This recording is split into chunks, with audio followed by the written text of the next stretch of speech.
Ken would love to come back, but is apprehensive about how he will be treated. There's a case where a contractor was awarded a contract. He got $30 million as mobilization, and yet not 1 kilometer of road has been constructed. I think Nana Akufo-Addo or the economic management team no so Emma Miseminhwe so. Atufosin, why magic? Atufosin, ni sumba da. Abusia mamu akwaba ebiem emma jumadi so Felix ofosu kwache a presidential spokesperson wa drop information bi afa Nana Akufo-Addo and some of them appointees and what you know and come over break and a fracture ba pressure dia kwakọ to omo so na abusia esewani ensesame and am catch a quick one ye be ram na fe ne information if you ba another nchen former finance minister Ken Ofori-Atta sisiame no kasei Ken Ofori-Atta ya na adwen se ababa ba be piem ewo oman Ghana mo nanso ai ehu abono abusia edi enti na amasa hu na bo Ken Ofori-Atta quick one ye be ram so na edin komo na bibia ay kama na nse wo behwa na NPP fo ni bi din komo se na Akufo-Addo anyai economy no amfama Dr. Mahmoud Bawumia baran se siame no kasei Dr. Mahmoud Bawumia confirm se Akufo-Addo at the economy no eshenensa nanso ai feliana no be feli abusia enkomo bebre ene free on so ba weni sevufro bi ni aboaboa no a yede ni nyina ebre ahefo na afi no ya di ho nkomo baransa na ebewura dwumadi enim no meba cho ene your first time wa na wa subscribe ede amaye uwi a na wa like video no na wa share ama unuan so enya bi ahe quick one commander yenkwa this video emra okay and say Nana Akufo-Addo enena ban okay Felix ofosu kwache edi nkomo bi baransa na no Ken Ofori-Atta ya na adwen se obesa oba oman Ghana nanso ai the way I see here no osuro ehu abono quick one uri entie we mra Okay, done. Look, Ambassador Smith said something right now which I think is very, very important. Let's keep it in mind. He said he has some information or he believes or has heard that, I quote, Ken would love to come back but is apprehensive about how he will be treated. Okay. That's why I said the people around Ken told him. I know that too.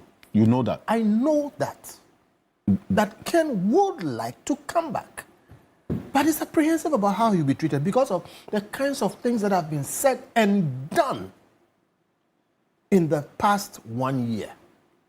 And look, let us all, step back and be sober about these things. We all want accountability.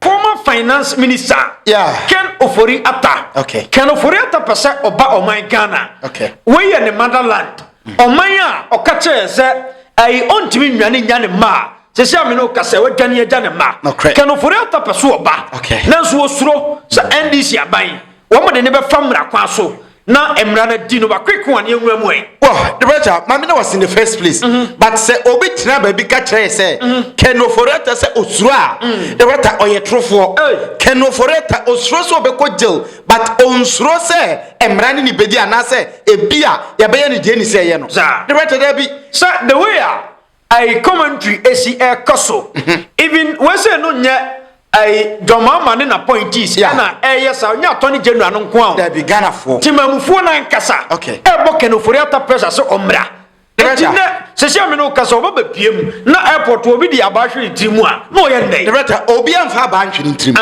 SML deal ya OSP aye investigation sawia akotwe nsem we nyina aba no Ken Ofori-Atta na omaye no enyo no nkwa na ne din wo mu ye won krofo bi ese omuka ho na oni omu yes adwuma ba ko eye German South MP honorable Colonel Kwadwo Damwa oye MP a oye MPP ni oye sitting MP director onu nso oka ho bi ade na kokoto a yamani bela odaso ye MP a okọ parliament every day yakuno obi amu no obi anye ne hwe one spend even 48 hours ewo cells say bia ye de na kwa koshem 48 hours odaso se ho ye nyini da bi no time to say Ken Ofori-Atta ka kire say osuro so obeba fie oba ye man fair trial ye be ne boni a otwa ntro onyim se wadi sika enti otimi ma Kwadwo Damwana we sitting MP oni baabi akọ no dey na obi di aye no rebeta ye hwehwe asem no ye hwehwe mu ye no ye de asem na kokot ye frɛ no roba ye no o se asem no onifo enti ye jetum so okay so wo se onifo de a ya grant bill kone koye wadwuma ye di asem no ada court be fra asem no bia no bra ne be defend ho ye di asem no wie na udifo a ye be you free parliament na ye koye by election of German South ye wie a na edwatum it's very simple udi bema.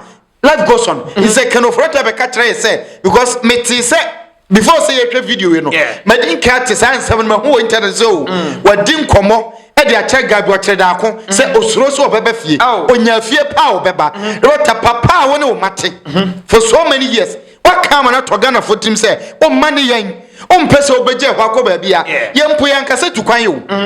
Yesi adwuma na ye diama wo enti ma obi meje wo na je wa home papa ka kire ye say onti ma obi meje no because oje ye ho no onim de besi akiri afi oje ho akotre US brafi a wo si usuro wo ma papa wa wo mba wo hwe wo mo bo makoma all of a sudden usuro nkwala no na se osuro se oba be face prosecution right I don't know osuro no a hona point no wo no obi a wo kan asem ebia no o making it clear say Ken Ofori-Atta nim pefe say wodi bone enti oba obedem ana I one thing I Ken Ofori-Atta study hu ade enti na on person obeba ne say okay I who say ono na ye finance minister enti sika be ko ha ona ebe approve amasika na ko enti say I ECG woman disca I Ken Ofori-Atta okay energy ministry woman disca I Ken Ofori-Atta trade ministry woman disca I Ken Ofori-Atta agric ministry woman disca I Ken Ofori-Atta edi Ken Ofori-Atta ne de e kwa bia so me for say say ne fasoro na anya yi a ye de ne fafo me be but the writer on TS say ye tiny yetan asem enti enei say ECG for here sika energy ministry here sika na Ken Ofori-Atta parliament ajetum say yi sika 10 Ghana cedis e former ministry of energy no na omfanya adwuma na wo yi 10 cedis pepepe de mo na sika no koyera ye bechi ministry of energy enya wo ne bechi answer road ministry so I Ken Ofori-Atta sensan ne ma ko hopa nti the writer aha na o say Ken Ofori-Atta tia say osensan wa bra parliament amane kwan se onsan a ehode ye beche no but se parliament e ka se Mr. Ken Ofori-Atta ye kwen interchange oswame enti science kama senso boache na on release ma contractors na omunkoye adwuma na osan ya wan na beche no obi anche no se contractor na anya adwuma ye beche contractor enti wo hwe ya agenda 111 ya enei o friend saying Auditor General say yen chase 35 contractors na yen sika no aden na one country say yen chase Minister of Health ya na owo ho satam okoboy na yen sika no because under the ministry enye sa say the car say ye no eno na wo ye ya obi anchew National Cathedral the better e ho sika no na approve ye the better National Cathedral den mpode ebi wo ho a yen ka se fa ko na wo de ko because mo ka try say seed money sika ya de bo foto na se de ya di edua ade no eno nko na be ya ban sika de ka no enya ban sika ye wie ne se Ken Ofori-Atta ye mistake wa me use $58 million Mr. Ken Ofori-Atta anka no kran try say 58 na enye no kre na mom empo ya use abrosa o stay very quiet or very okay because onimboni awaye enti enye SML no nko a Rebecca enye SML no nko a ena enye National Cathedral nko a according to Attorney General no Ken Ofori-Atta different cases ya egu na chi no ebro 5 enti onu ahwe ne boni a wadi eni nsem egu na chi a onya lawyer ni mani nyina asem ya no asem ne bro no so nti at the end of the day obekọ prison unim Rebecca ya chi wo US what detention cells ya detain wo cage almost 1 week what associate the writer a day na ma hu se Ken Ofori-Atta e na go to bed fia bi so na o se cage mu for 1 week or say o pesa cage nim e chance obeba Ghana obi sa hu de abro wa si fie o man Ghana m e fie kakraka akukura si o na so still papa no so o ma the writer say ye kase fa japade bi e ba grant hu bill data bank e wo ho betimi dia grant hu bill the say say amanfo foforo e meboa wa na nado den kokufu ado e ye obusuani wo ye onua mapa wadi mampani o wa japade o betimi na japade aba ba grant hu bill se wogidi ye se onye bone a ebroso ya omususu hu ni se bone we die ano ode me mfa me hu nkotwetwiri ma wata ye wo a lot of nkrofo a omo be gina wachi na omo aboa mo onya be ni dua okay ye kwa kodi asem no udifo a fine udibima uko baabi ne bone a waye no wodwane Ken Ofori-Atta so assign a contract bi okay ama se sia me no kasei Felix ofosu kwache abeliki information ni nyina na eze se NPP senke antoba ntia wo mu a ne enim se wo mu bokro no sa wo nya sakro no ye wo dedodo abusua anyam na me kan ai Felix ofosu kwache na eka na wo chense mu ye ntie ne nsem ne mra have determined that it is not possible to do everything at the same time. So we need to have a focus so that we complete one and then move to the other. That for us is a more consistent way. It doesn't mean that all the other parts will be ignored, but we will fix a chunk of the problem in one sector and then move to the other. So now we've started with roads. Right. And I think it was Prof who was lamenting the state of the road between Accra and Kumasi, which is our most important arterial road. The others being Accra to Takoradi and then Accra to Aflao. And then the one that continues to Tamale and Paga, that goes into Burkina Faso. Right. Now those roads are important, but for many years, we have pumped money into them, yet they have failed to realize the objective, which is to provide rapid access to these important locations. So the big push agenda is to ensure that we open up these arterial routes and then community routes that are key to economic development are also addressed. So if you check the budget of last year, 2025, the finance minister committed 13.9 billion Ghana cedis, which is at the time was roughly equivalent to $1 billion. Now there are people who say, "Oh, the finance minister is not paying." That is not what has happened. What he has said, and I can confirm to you that he has close to $1 billion of that in an account, ring-fenced. Our Prof is aware of it. He has said that he won't pay mobilization. But what happens? The contractors take mobilization 30%. There's a case where a contractor was awarded a contract. He got $30 million as mobilization, and yet not 1 kilometer of road has been constructed. I think it's the Savligi to Wawali Road or something. Somewhere up. Yes, under the NPP. An Indian contractor. $30 million. Yes, indeed. I'm sure you read only 2 days ago. It's what you read only 2 days ago that the Auditor General is charging some contractors to the tune of $7.9 million. But they took mobilization for and they didn't set foot on the site to construct anything. So the finance minister said that as for mobilization, he won't pay. It's good to change though. So you recall the president spoke about this phenomenon of wheelbarrow contractors. There are people who simply do not have the means. So for big push, the finance minister has said that he is not considering wheelbarrow contractors. You need to be a contractor, worth your salt, who has capacity to mobilize resources to do it. But the moment you do it and you raise a certificate, maximum 4 weeks, he will pay. Felix ofosu kwache. Okay. Na se senke antoba ntia NPP a egenim se sa krono we nyina koso. The right winim. The yaro hosem ne say. Sa deal we ya odi hu nkomu yi. Contractor ne India ni. Oje sika ne ye hu ne Ghana happy. Ye hu ni biem. Na me problem ne say. Eye kwan a eye vice president that time. Na Dr. Mahmoud me vice president. Eye ni krom asem ne ye kan yo. Ni krom kwan. Enti se enei NPP lose election. Na obi kwatra bi no ka kire ye say. E na amamfo na ntene ma ase. E ne ato abete MPP a. Dey na apese o ka kire no. We are paying huge money to contractors. And finance minister na wo ho. Ade che ya on there. Onya tam check ya na wasan. Okosan. Yenyi sika ne nko.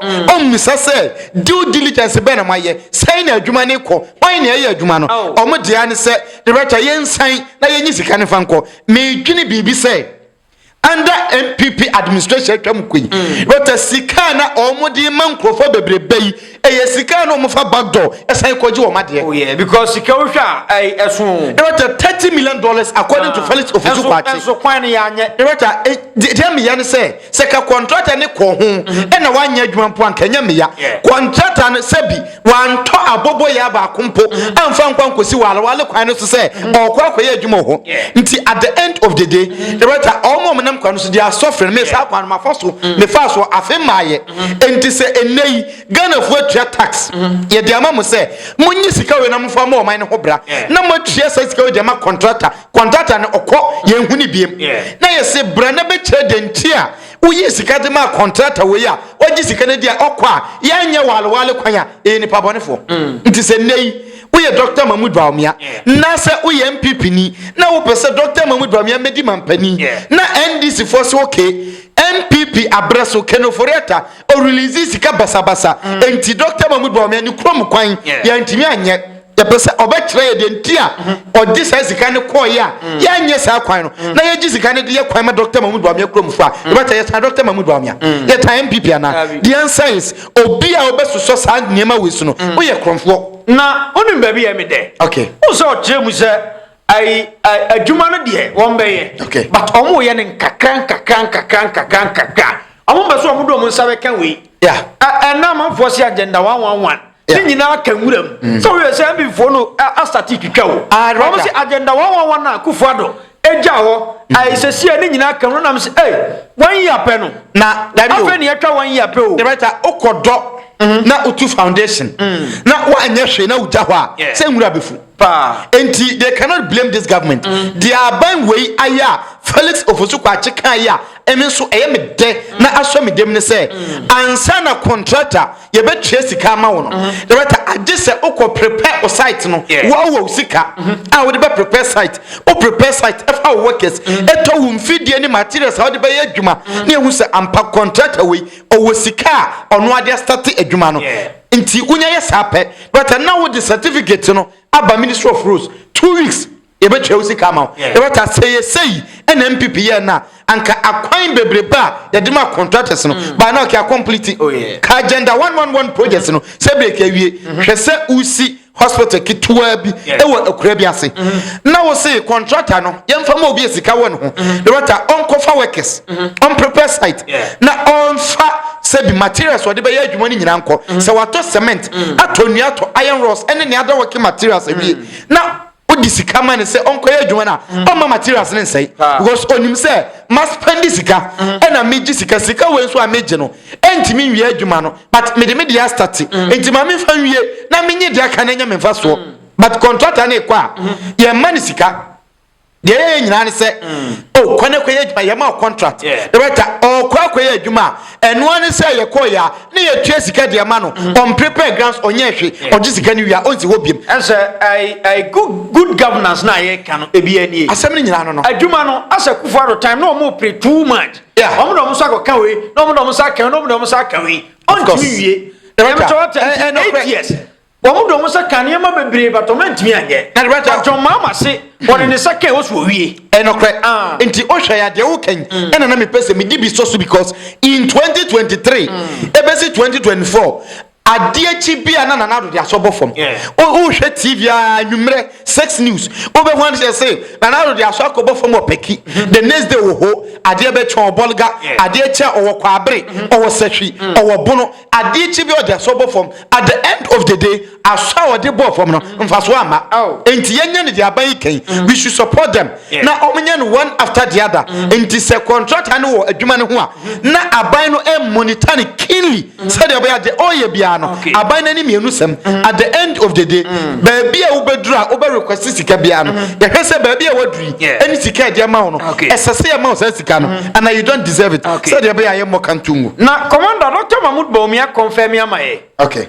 unsana MPP for no ka say ai Dr. Mahmoud Bawumia kufuado amane chance ye kika say Dr. Mahmoud Bawumia ai enyona na ye responsible for the economy am ya bedi hu nkomo ha say MPP for no di hu nkomo but Dr. Mahmoud Bawumia freya confirm ya maye abuso ye video emra o kanem na bia ye twamu wo de ye ntimra Nana Akufo-Addo summa or mami latitude because we a vice president untumi nye bibia just say president mao sa tumi no na otumi aye the constitution mo sa enti or the economic management team no so emma me se menhwe so na o mami sa space no a metumi aye adwuma aboa okay commander right Dr. Mahmoud Bawumia and say when the fundamentals are weak, the exchange rate will expose you.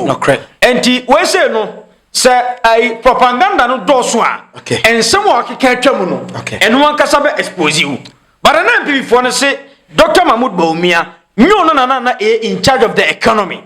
But and come about Bawumia di so there. I go for the economy ni share inside. Right, on with the entire you mu bi o ho a etoda say ya address MPP for ni bia obeka say the hatred and address omo enye say tan omo nana kwamia anano said n'ani abre e kan nsem no na okasa asif wantena Ghana ha asif say na onim say Dr. Mahmoud Bawumia was the head of the economic management team nti okadi ope. This is a confirmation.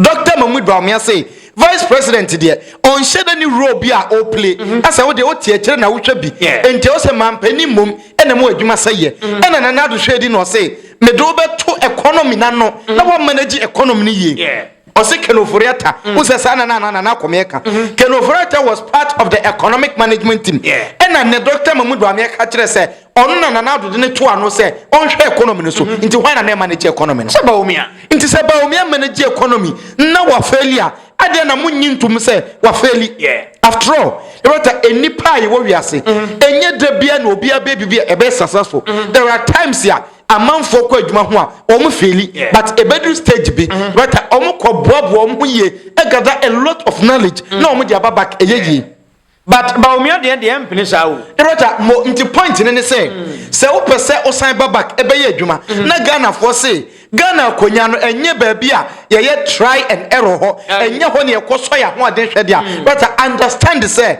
ene no correct Matthias ye ma me nyintuna me pam ba bi ntina but enko brand ade no foforo metwantro metre say ade we say ne te wabra ente say ebasa yen Ghanaians bia ye wa akoma bi say okay ye hwe competence level no o say ye bufuo nti ye bufu a always ye be kasa ma wadwe ye wo say ye town but na ye town Dr. Mahmoud Bawumia was head of economic management team went to manage ade ni nti we say no yenso ye betena na ye expose ya obosi ye tan NPP enye sa o ye no ye penokure na ye tan ntro no kre so utwa ntro de town mo nti de ye me wan say the same time na omo ka say enye Bawumia na na manage no the same enkrofo ye sidi ni sha say pekina dollar ne ba form omo say ye Dr. Mahmoud Bawumia ideas ye sha say enya a lot of gold reserves gold for reserves no omo say ye Dr. Mahmoud Bawumia ideas enipa when opportunity and manage economy economy ni ye am say ideas anano ne yire koka bi say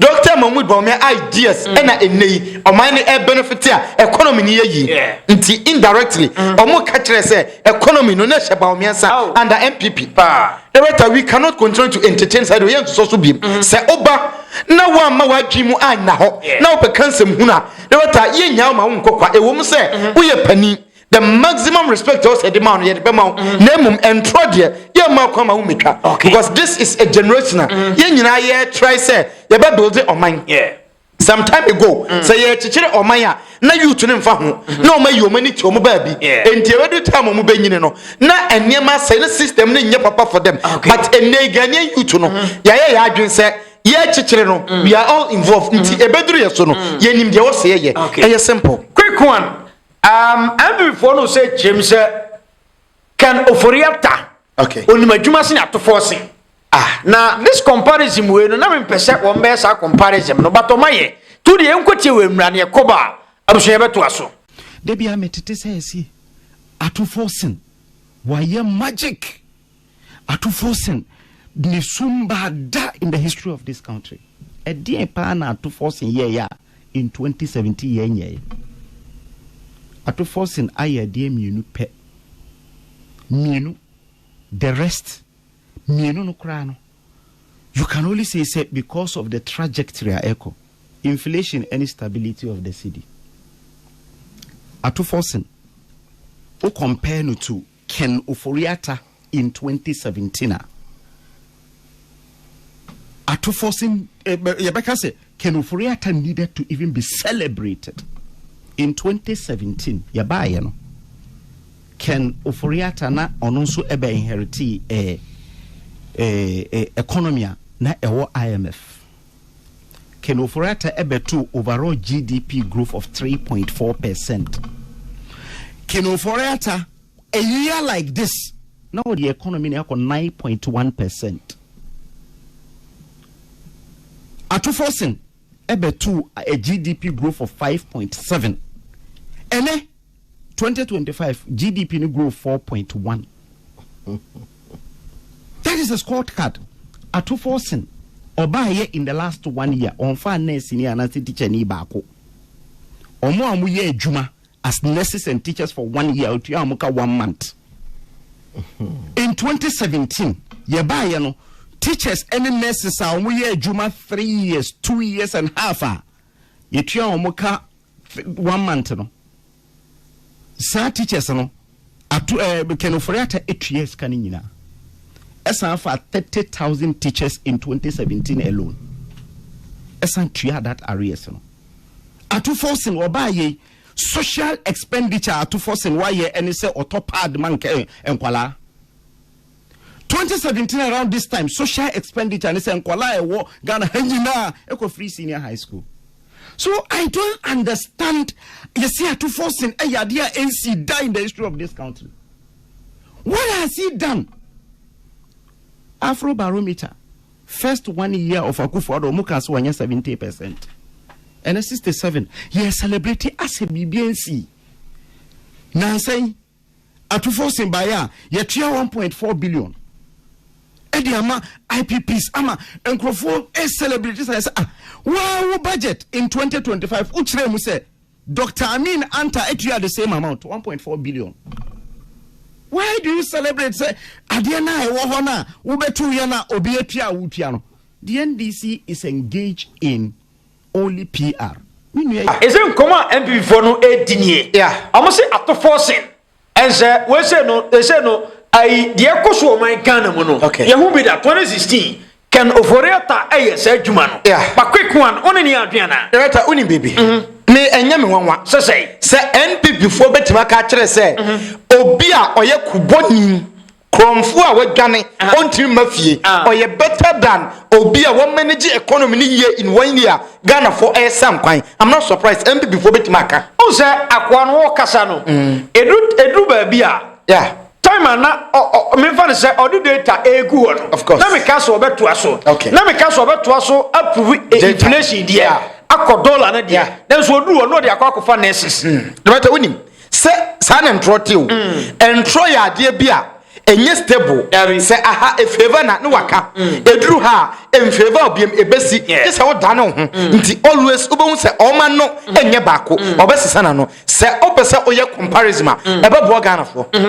Ye nyina ye gusu ka bi se NPP the NDC ye NDC be yesa NPP better no position che enti se mo ye comparison dia ene week in week out ye be ye comparison said ye be ya NPP amodem mo ene NDC modem mo no e be ye fresh e Ghana for adwim nti in 2028 Ghana for kwoto aba NPP adwuma mo ye no e da so Ghana for adwum NDC for the o madwum na o mo say they decide said o mo decide in 2024 let us say oh ye comparison na opese odi obi toto atofo se ho a enye Ken Ofori-Atta obi a wa manage economy a osuro se obaba fie ye di sika asoma no di sika kwodi dwabra okoye a ontimi mafie Rete o katre yen se onya akwada o na 2017 a odi yes a comparison no 2017 ye hu se dollar ne teko na chisa o from 14 cities so o kase atofo sen e de akwa kodru 10 cities so o kase ye hu se teko na chisa ampo a e be ne de nanjwe be ne se eti kakra na anko tire kase rete yen kanche straight say